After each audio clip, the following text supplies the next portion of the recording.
Hey everyone, and welcome to another edition of CTS Biz Talk. I'm super excited. I got a great story to share, and more importantly, I believe this is our first video podcast since we've been on Spotify. So, welcome to our new platform, and hope everyone's enjoying all the previous ones we've done.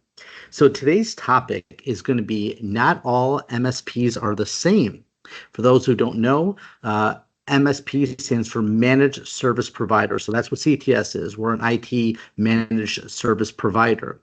And there's a few things that are key when looking for a provider. And I'm going to share a quick story from the last couple days. And I got a call this past week from a previous client. We have not worked with them in probably, I would say, 3 to 4 years. We separated ways. It was a mutual decision on all parts, and they decided to go with an MSP that was basically a one-man show. And nice guy, we did a great transition, provided them all the information that they needed for the transition, and he's been taken over. So I get a call. I'm actually on the way, day off of work. I'm on my way to golf, and got the call. Phone, I can recognize the number. I said, hello, client. He goes, Frank, great to talk to you. How are the family? How are the kids? And clearly he was buttering me up. So I said, great, things are going well. Hope you're doing well as well. How can I help you? He basically says, I messed up. I clicked on something that I should not have clicked on, and I accidentally provided my Microsoft 365 credentials to a fictitious site. And now, after about 5-10 minutes after that happened, I got locked out and I need your help. And I said, great. I believe I know who is supporting you. You need to reach out to him. We no longer have keys to the kingdom, is what we call it. So we don't have what's called global admin access to their Microsoft tenant.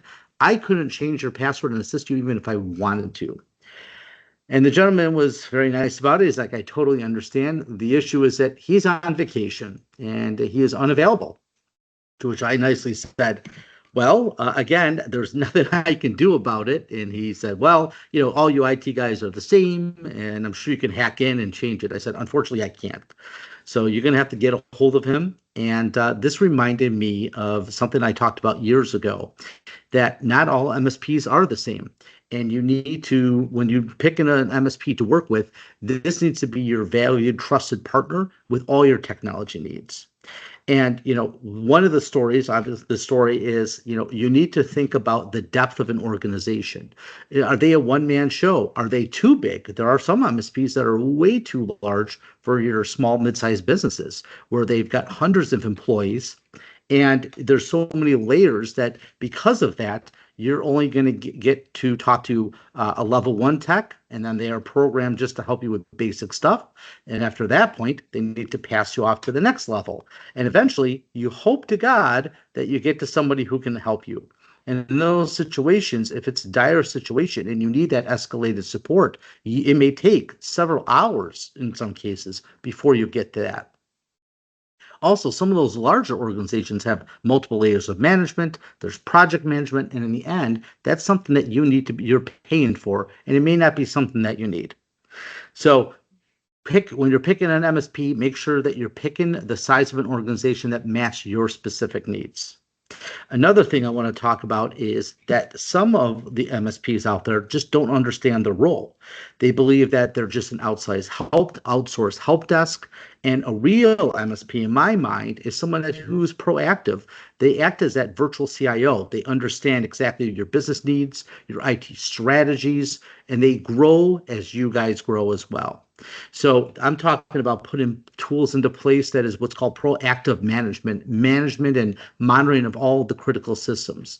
So that's patch management, making sure, and vulnerability management. It's making sure all your systems, computers, laptops, mobile devices, firewall switches, they're on the newest and latest and greatest from a security perspective. So there aren't any additional vulnerabilities that would affect your organization.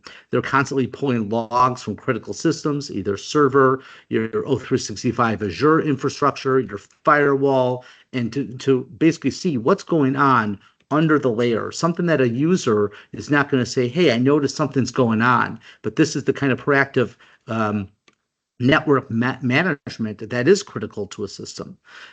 Another item would be if you've got wireless, which almost every organization does.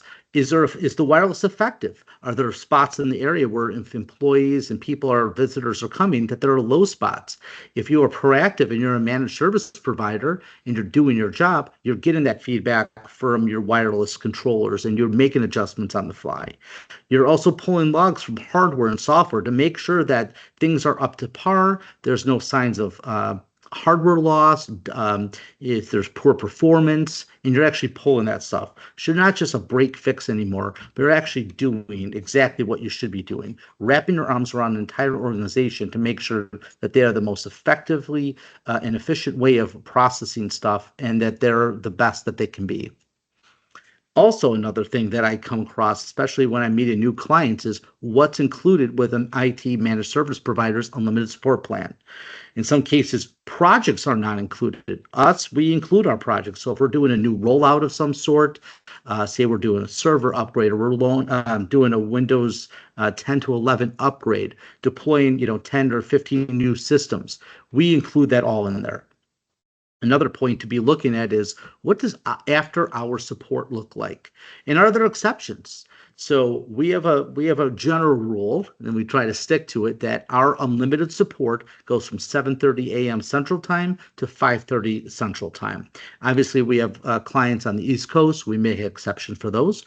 We also have clients where after hour support is almost required, part of their business. So a lot of our accounting and CPA firms, we do 24/7 unlimited support during the critical tax seasons because they are working until 10 or 11 p.m. and they shouldn't be paying for extra support.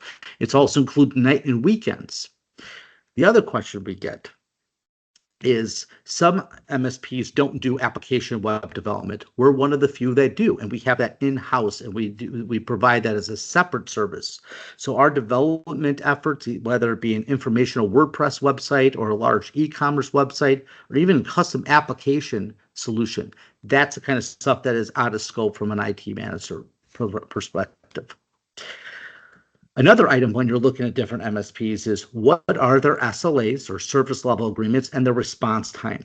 So this is something that is a very gray area with us, and we try to make it as abundantly clear to our clients, but there is a gray area when it comes to SLAs and response time.